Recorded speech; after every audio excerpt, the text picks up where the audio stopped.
The more you try to keep me down and keep my head above the water, you can never hold me down.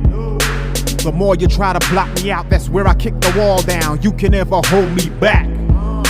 The more you try to put me out, the more I'll be blazing, it's too hot. The more you try to put me in the dirt, increase my work, the expert. You see the hunger in the eyes of a survivor. Hi everyone, it's Casey from Pinecase. I just want to take the time really quickly to make a somewhat emotional announcement. When I started this company not all that long ago, it was based off of a bursary in honor of some of my fallen brothers. And our first bursary recipient, DJ Lion, is celebrating his 10th birthday today, actually. So that's super, super exciting. Whoop, whoop. Big ups, Lion. Yeah, totally awesome. I mean, what better way to let your star shine than to like be pulling that kind of stuff off at 10. So yeah, big shout out to DJ Lion today. Happy 10th birthday, little man. Very, very cool. I got a special connection to that particular young man. My life work's called the Turntemple. It's like a mobile DJ studio set up in the back of a U-Haul truck. And when DJ Lion was probably not even 2 years old, he was in there. I got a picture of him being held by his auntie over top the turntable. He's giving it a little scrub and stuff. So I'm not taking any credit, but I'm just saying, like when he's A-listing and I'm at the back of the line, I need to be like, yo, I know that kid. Yeah, that's awesome. That's so rad to see him still doing it. Yeah. I was so excited, and it's so cool to hear stories like that. When I had first kind of seen what was happening with him, I was like, man, there is no way that this kid is like already on posters. Like, I could have swore he was, you know what I mean, just starting grade school, and then he was doing some like serious festivals. So yeah, big shout out to anybody that's contributed to that. That's super awesome. Like, I love hearing stories like that and pictures like that and stuff. Calico's got a ton of them. So when they pop up, I'm just like, man, like she's, I hope he doesn't know it yet, but he will understand one day that he's got the coolest mom on the planet. She's pretty damn cool. I'll send you that pic after the podcast here. But yeah, thanks for having me. Yeah, anytime. So tell me a little bit more about that project, because I seen a couple of posts about it, and I was curious to know like what it was and how it started and all that good stuff. Well, yeah. Well, thanks for asking. I'm happy to talk about it.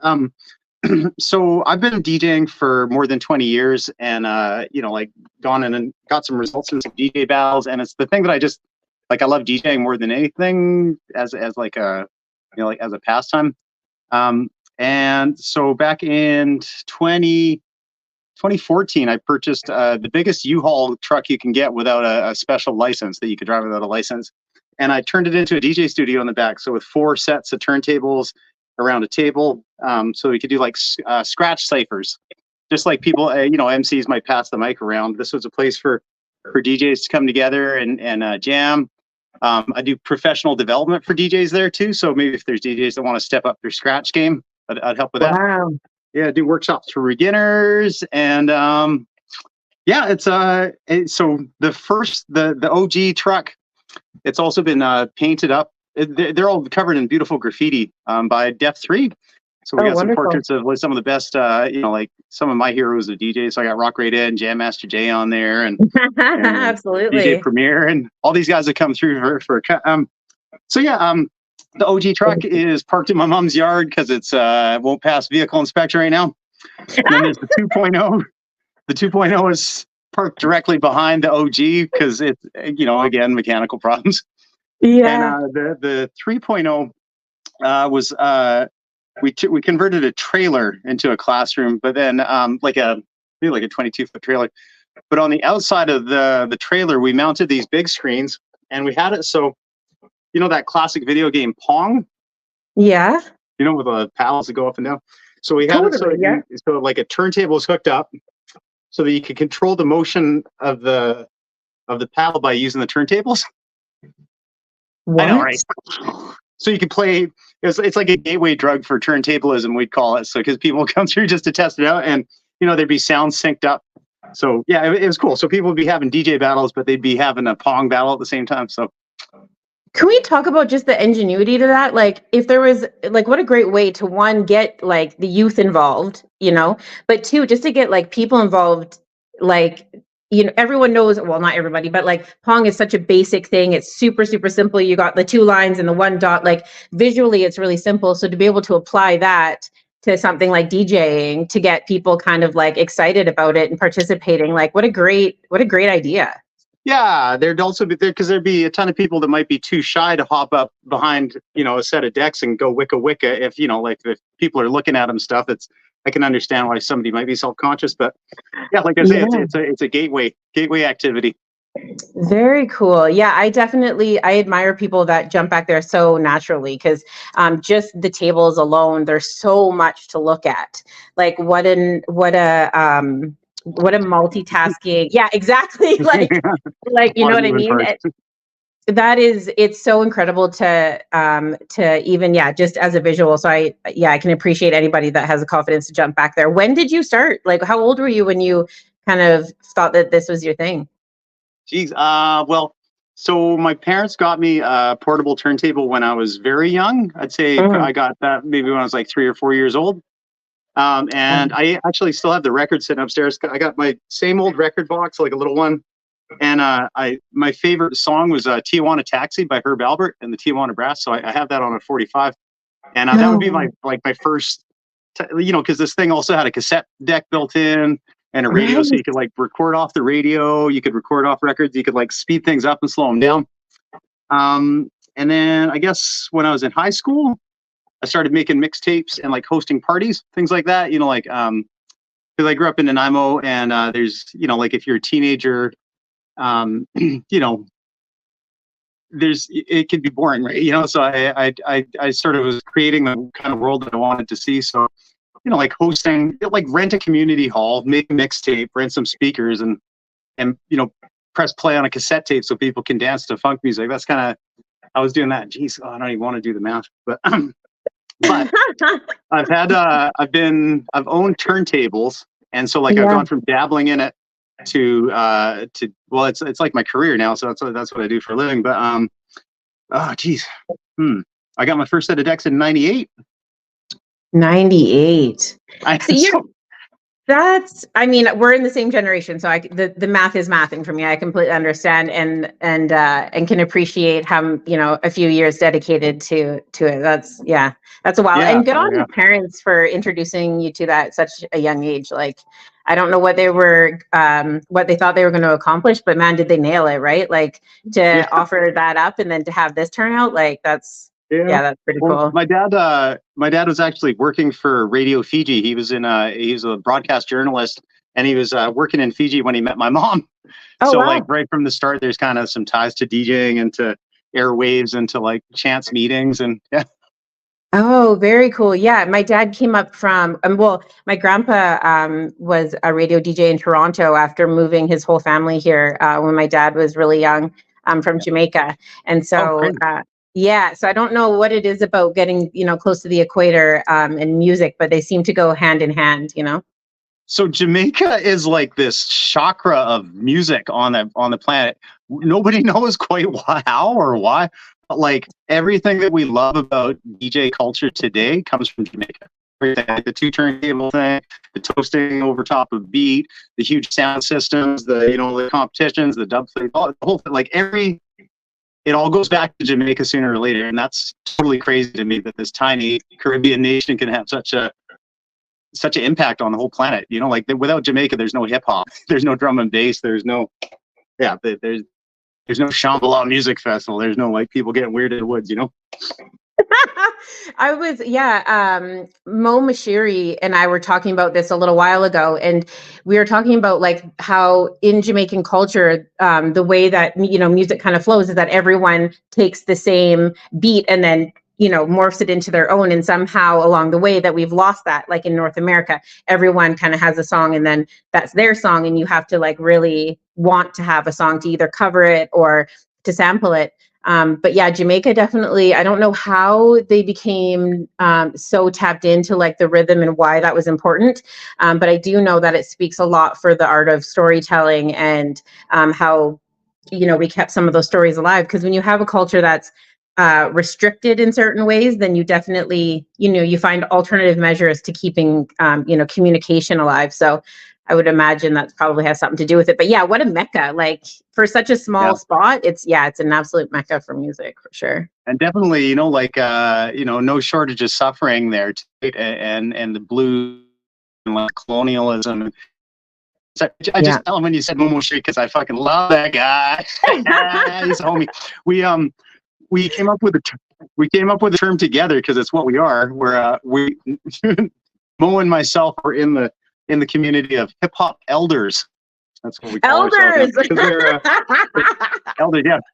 About aging gracefully within the scene, right? Like I'm not trying to be like a top 40 club DJ. He's not trying to, like be a mumble rapper. You know what I mean? It's just taking the fine arts of hip hop and then finding a way to, pass the torch and find a way to, to stay engaged in the craft. Because Mo's better than he's ever been. His rap is, like his everything, like his whole presence as a human is something.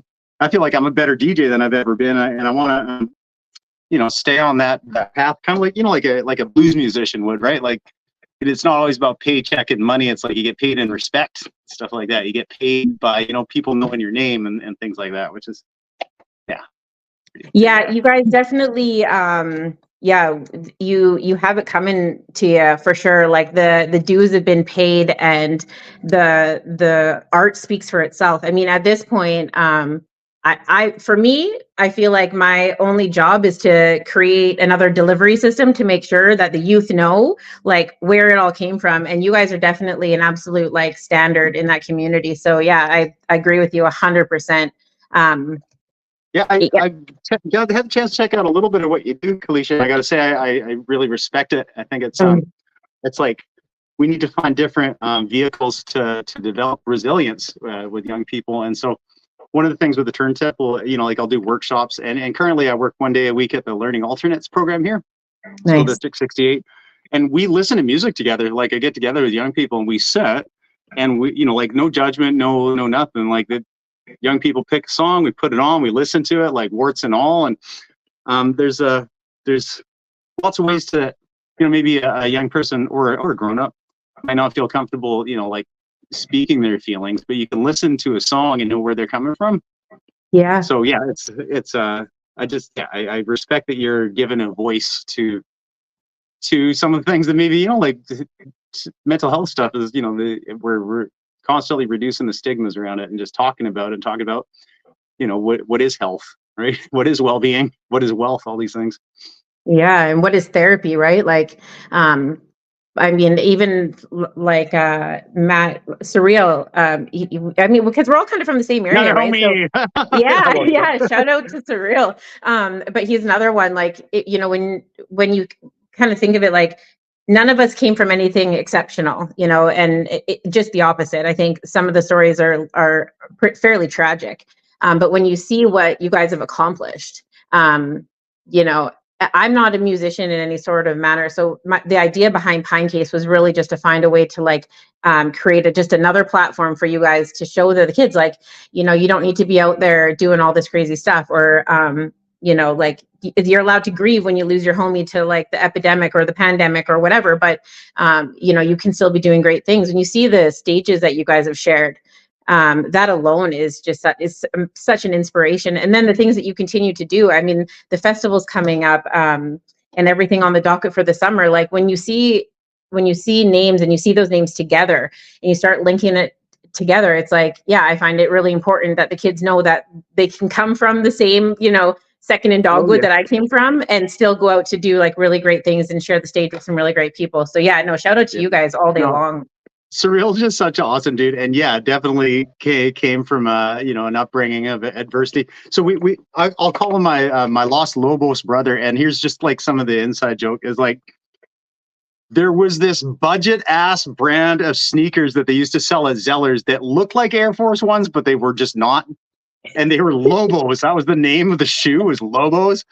Okay. And there's only one person I know that knows of these shoes, and it's surreal because he knows. Also, like right at the start of the pandemic, right? Like people were out of work, people were panicking and struggling and shit.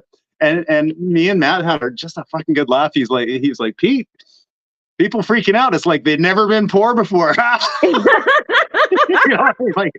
He's like, this is not new. This is not a struggle. Feel like, but yeah, it's not that it's not a struggle, but it's just, yeah, like there's a lot of, even just the kind of sense of humor that I have with Matt, it just reminds me of the humor that I have between my actual 2 older brothers. Cause like that's one of the blessings of our home environment is just, like you find ways to laugh about it. To laugh. But there's so much to unpack there, because not only are you guys like, we got this, like it's all good, but you're like, the only 2 that know about like the Air Force knockoffs, like not just any knockoffs, but like, you know what I mean? You guys are still like fresh to death, right? Like you gotta have that's too much. Like I dig it. That's cool. Yeah.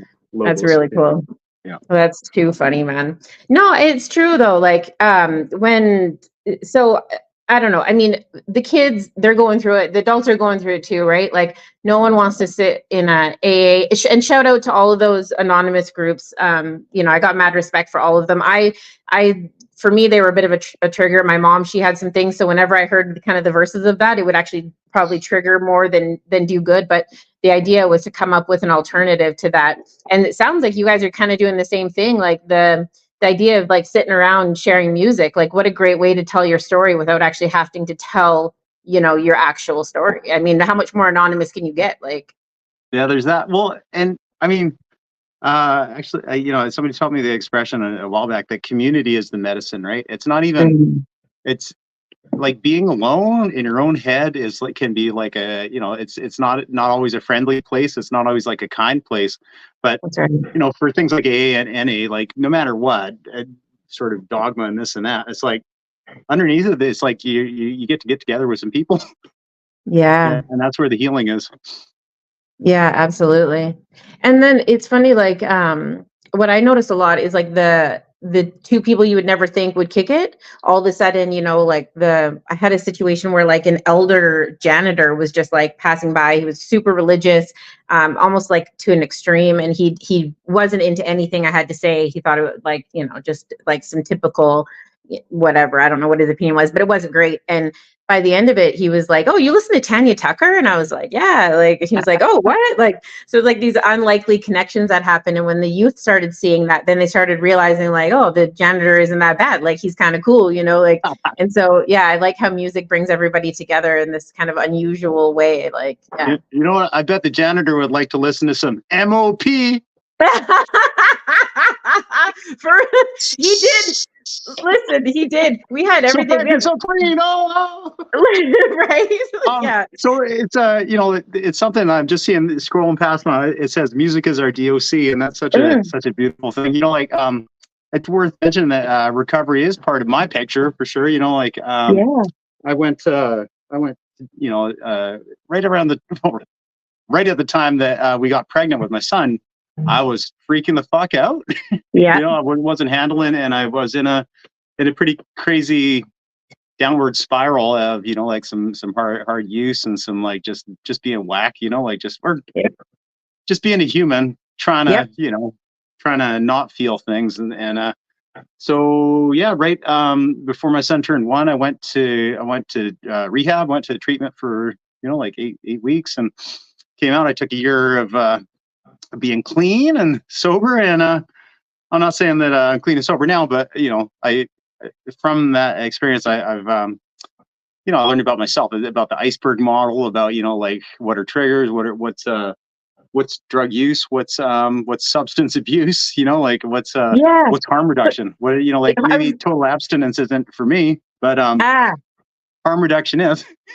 I was just going to say, can we stop being so hard on ourselves about what clean and sober really means? Because I think there's this negative connotation that goes with like, because I'm not clean and sober either. I mean, the reality is that like I put all sorts of weird shit in my body all the time, like caffeine included. You know what I mean? And dry walls and whatever, right? Like I just went to like this like Wiccan event, and everyone's selling like wild dega and blue lotus and as like a remedy. So I mean, clean and sober, I think the term, we kind of need to like revisit what that means to people, because I just don't think it's appropriate anymore. I think if you're if your DOC, right? If your DOC doesn't have a negative impact on you and the shit that you love, then do you really need to be clean and sober? Like, I don't know. Well, also, I think everybody needs rehab.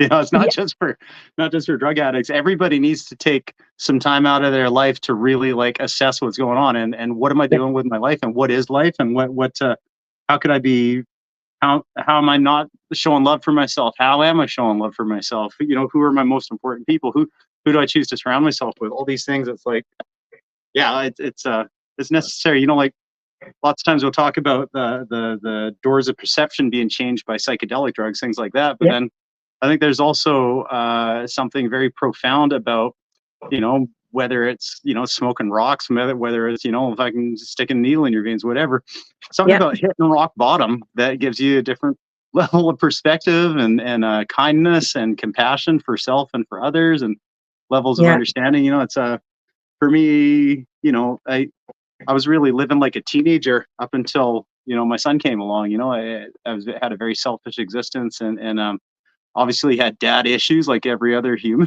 and all these sorts of these fears about what's going to become in my life when I became a dad. And I needed that. I needed to be shook up. My son is the best. He's like, it's the most important relationship I have and we're tight. I used to, live in fear of ever becoming a dad, but now I for real, no offense to my single friends and stuff, but like I look at my childless homies and I'm kind of like, well, man, I kind of feel bad for them. Like, cause I've done this thing that people have been trying to do since the beginning of time. Like you want to sire a child. Yeah, and yeah, my kid's dope. His name is Theodore, actually, after Grand Wizard Theodore, who's the invented scratching. In every way, shape, and form, this kid came from another dimension to save my life. That's a real talk. Man. I feel the same way. Like when I got out of detox, it was the only kind of clinical situation I went through when I was struggling with my own personal journey was like a medical detox, like a short stint to make sure you're not going to die, basically, from withdrawal and all that good stuff. And when I came out the other side, I like sent a bunch of people in my life who, were kind of perfect, a message that was just like, you guys all need to go to fucking detox, pardon my language, like y'all need to go, like get like just for the restraint of having somebody say you can't drink tea for 2 weeks, you know what I mean? Green tea, like it'll change your life. Like when someone says like you can't have that in here, like it doesn't matter whether it's a drug or a Hershey's Kiss, like it will change the way that you treat people for sure. And then moving forward from that, like I think it should almost be standard. Like when you've gone through something like that, your rock bottom changes. Like a wise person once told me, like rock bottom doesn't have to be the streets, it doesn't have to be Hastings, it doesn't have to be homeless. Like create your own rock bottom, because maybe your rock bottom is a $500,000 penthouse with a Mercedes, but because you're treating everybody so poorly, like that should be enough of a rock bottom to like want to change. So I think going through it, that struggle kind of changes, how, I think you're right. Like how you treat people. It should be like a standard thing. Like you get a driver's license and go through some real time inside of a like medical facility for mental health or substance abuse, and then get on with your bad self. So yeah. And congratulations on your son 14 years ago. Kids are what is good. My son, both of my boys, my son's name was Orion, and I believe that he is from the stars or the aliens. So I'm here with you for cheering on the kids, man, for sure, because they're what's good in this world. It's something. So like if we're looking at we're talking about mental health today, today. Sure. And yeah, I was absolutely texting. She's not my actual twin sister, but we call each other twin brother and sister. And I was messaging her, and I was like, yo, have you ever done this thing where you have an appointment at let's say 7 p.m. and up until 7 p.m. you have a hard time getting anything done? And she's like, oh my, that's like textbook ADHD, because I've never been properly formally diagnosed. Yeah. But I've over the past couple of years I've been looking at myself through a different lens, and it is that ADHD lens, and it's great because for one, it makes me know that I'm not alone in these fucking weird things that I do. But Yeah. then also just like it makes me kinder to myself, you know, like there is superpowers to having, you know, ADHD. You know, I'd say that it definitely makes me a better turntablist and DJ. But you know, yeah, then there's things like, oh, I got an appointment at 7 to be on here, and I'm Yep. like, I'm having trouble getting any fucking thing done, you know, until then. And so like I'm kind of like right now it feels good that Yeah. we're engaging this. I'm like, finally, okay, now I can get some stuff done. After this, you know, I'm gonna go make some dinner. I'm gonna have a proper practice and get some, you know, even like my son came over from school. I wasn't really fully Like, mentally present, and it's stupid yeah. because even I can say it, I'm like that makes no sense, but there it is. I'm so glad you said that, because I honestly did the exact same thing. And I said to my partner, I don't know why I torture myself by doing this so late in the day. Like if I just would start my day with this shit, it would be Yeah. fine. But all Yeah. day, like I had all these plans. I was like, oh, I'm going to switch up my my background and like do all Yeah. this stuff. And like, I was like, I had half of my decorations in one room and half of them in another room. And I was like, just making things up that needed to be done with these, these fake timelines and this crazy sense of importance, and literally accomplished none of them. And none of it made a difference. Nobody noticed any of it. Like it really made no difference to anybody's day but my own. So many times, like I mean, today in particular, I've got that kind of, it's like an executive dysfunction of like spending time avoiding something that would really just take a minute to get done.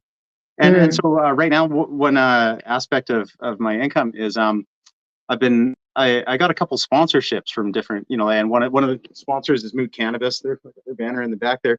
And I've been approached by all these different brands and weed companies now to do ads for them, to do like, you know, like little short videos with music and stuff.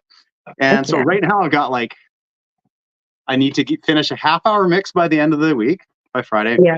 And I've got 4, they're small, like just little 1-minute clips of me scratching. Super easy. But because there's so many of them, you know, because there's 5 and I'm looking at it like 5, that's like, hey, 5 takes up, you know, like, hey, I can't see anything past that, right? When really I need to look at it like, oh, hey, 1. Yes. Yeah. Oh, shit. Not a big deal. You know? Totally. It's so important to like pull them apart and crush them out one at a time. And it's funny because we do that with things like if you didn't have that list of stuff to do, you probably would have accomplished that amount of work in your personal life just because you felt like it, you know, like it would easily, it's easily would have been done just like hanging out with friends, like quickly whip this out, or like maybe you would have recorded it for absolutely no reason, like just for something to do for Facebook or something. But because it's like you have this list of priorities, it's amazing how well like we can procrastinate them right into the deadline. Like, because the circumstances have to be perfect before I can start working on shit. When it's like, no, it doesn't. If we were always waiting for things to be perfect, like case in point, you know, being dead. If I got to wait for the right circuit, the right time, the right amount of income, the right blah blah blah. It's like you'll figure it out, you know. just leave. It's gonna, you know, just send it. Yeah. You know? Just send it. Like that's, exactly. Just send it. Like just get on with it. It's so funny. And then you'll get all of them done in like, you know, a ridiculously quick amount of time and feel good, reward yourself with all the things like dopamine hit, like totally. Just chilling for the rest of the week. Yeah, that's crazy. Mental health is crazy. It's one of those things that I didn't understand. No one ever diagnosed me either. I just went through my life thinking that was totally normal. And so self-medicating became really easy, one of those really easy things to do, and not even understanding that it was like this negative kind of like give and take situation, right? Before you know it, you're like not feeling any of it at all. First thing, when I asked my doctor, I got a really great family doctor.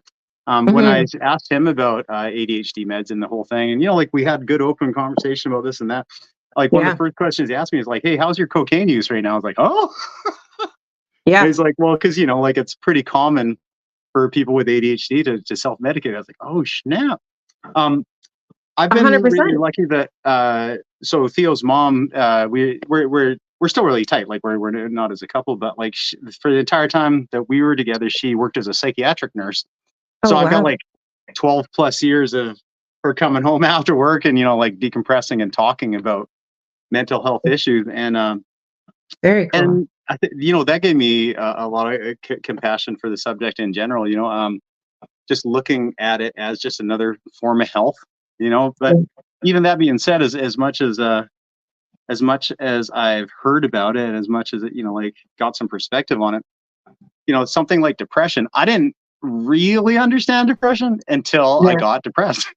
Yeah. Then I was like, oh shit. So, and then I felt like an ass because I think about some of my friends that were going through depression. I was like, oh man, maybe you just need to eat more vegetables and go out and get some sun. It's like, yeah, just freaking exercise, man. What's your problem? yeah, what you talking about? Just get up and do it. It's like, oh geez, okay, now I understand. Oh, okay, not wanting to, wanting to isolate, wanting to just stay in bed all day, just like seeking solace in sleeping, and I'm again really really lucky that I'm wealthy in friendships that there's one friend in particular, Eric. I just remember him just being like, him just showing up and be like, yo, put your shoes on, let's go, and just wasn't taking over an answer and just went over to another buddy's house, and it was like a Care Bear stare. Like I was sitting in the chair, had homies around, and they're like, hey, what's going on? I'm like, oh, I'm just underperforming in life, and I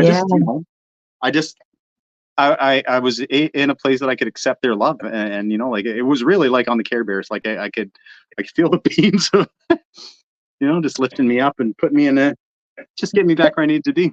So there's a lot of studies done now that actually have a lot to do with getting people through not only depression. I would say that's probably one of the more serious ones, because depression leads to all sorts of like really heinous things, but depression and anxiety, as well as things like physical withdrawal, which is super crazy because it's like an actual physical situation. I mean, all of them are, but a few of them are psychological. But anyways, the point I'm trying to make is that there's actually a ton of research done now that to where they're actually bringing back family and friends into people who are suffering. So an example of that, a really beautiful example of that actually, is there's a program in Alberta right now that they greenlit a while back, and it might not necessarily pertain to you, but it's a great example. And that's when there's women who are pregnant, actually, opposed to having the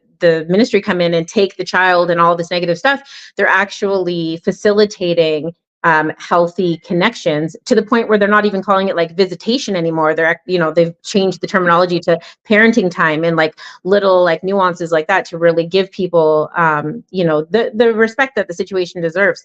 So it's nice to see the mental health sector, the medical sector as a whole, kind of shift gears to bring those things together. Like I was just I was just birthing a child not that long ago. Oh, and not all that long ago. And it was amazing, like the programs that they were running there, where they actually had special spaces to like have the family there at all times. Whereas like historically they would like tear everybody apart, and the baby would go to NICU and all this stuff. And it's this, even the terminology has changed. So I'm so grateful to see some of that come back. Whereas like, very much in a Care Bear, situation, like, there is healing in numbers. There is healing in vibe. Like there is healing, not only in frequency, but in actual feeling that you get. And they say that, dopamine is released when you can feel somebody else. And I keep relating it back to the babies, but the reality is like 20-second hugs will bring you back from a really negative thought. So it's really neat to kind of be a part of the conversation as the mental health kind of unfolds. I think in a proper way, in a way historically, that's where the way it was honored, but we kind of lost that somewhere in Western medicine. But system that is, we make shit way too hard. So, you gotta excuse me if I interrupt you. I get excited. Just vibing and stuff. Something I do want to bring up is so in November last year was the 20th anniversary of me losing my sister. Again, not my sister, but my sister. Like losing her to she lost her battle with depression, and her name is Mia. And I've been reflecting ever since the anniversary of Mia, her name, MIA, like missing in action. And it really got me thinking about, so this year I'm going to be really, making a campaign for Mia, and it is just like, you know, like when people put on Facebook, hey, if you're ever struggling, just give me a call. Hey, I'm always here. It's like, you know, when you're depressed, when you're going through that shit, you're not going to reach out. You know what I mean? So when I think about Mia, when I think about a homie that's missing in action, I think, okay, well, where's that soldier? You know, like, where are they? Why are they missing in action? And then being proactive about reaching out and just being like, hey, yo, I was just thinking about you, or hey, here's a sandwich I made for you, or whatever. You know, like, I think it's like we got to be aggressively good, like we got to be proactively loving. Because I mean, that's just the reality of it. You know, like when people lose the battle of depression, it's, you know, like, it's always after the fact. People like, oh man, if I knew, if I would have, you know, they could have called me anytime. It's like, well, no, homie, it's not like that. You know, you gotta, if you haven't seen somebody for a while, just I call them love lasers, because I'll send them out on Messenger all the time, like maybe once a day or maybe every couple of days. I'll just, you know, go to homie, I'll go pew pew pew, like, hey, I was just thinking of you.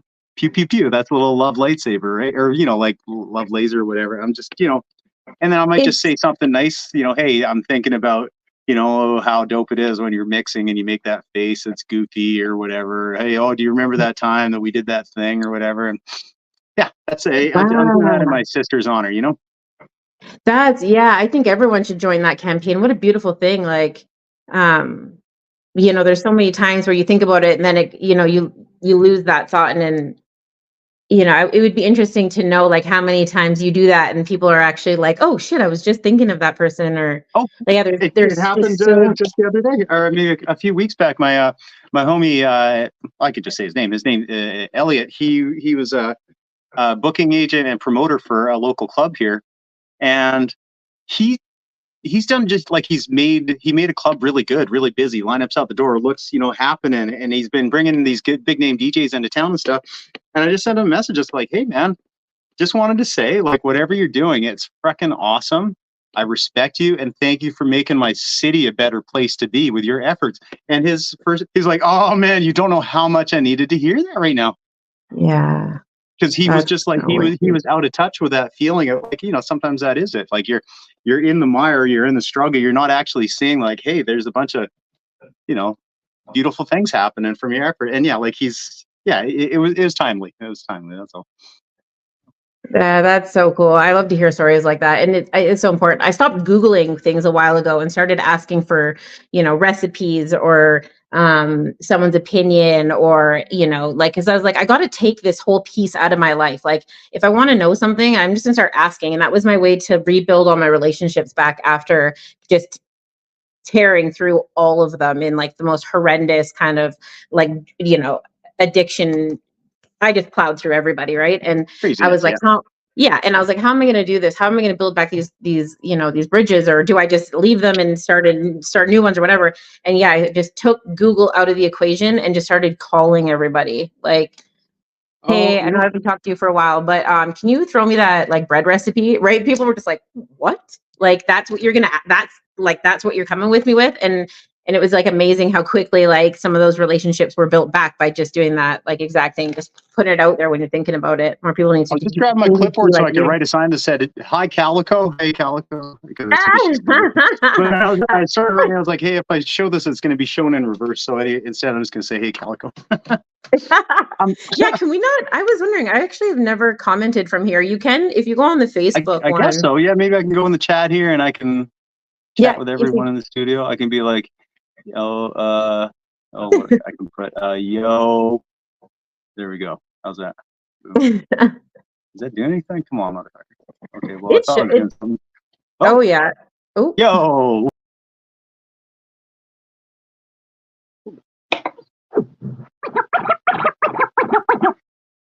What you know about me? It's all good. Kicking game with a capital G. That's just me. Still all good. And that's how a player's got to be.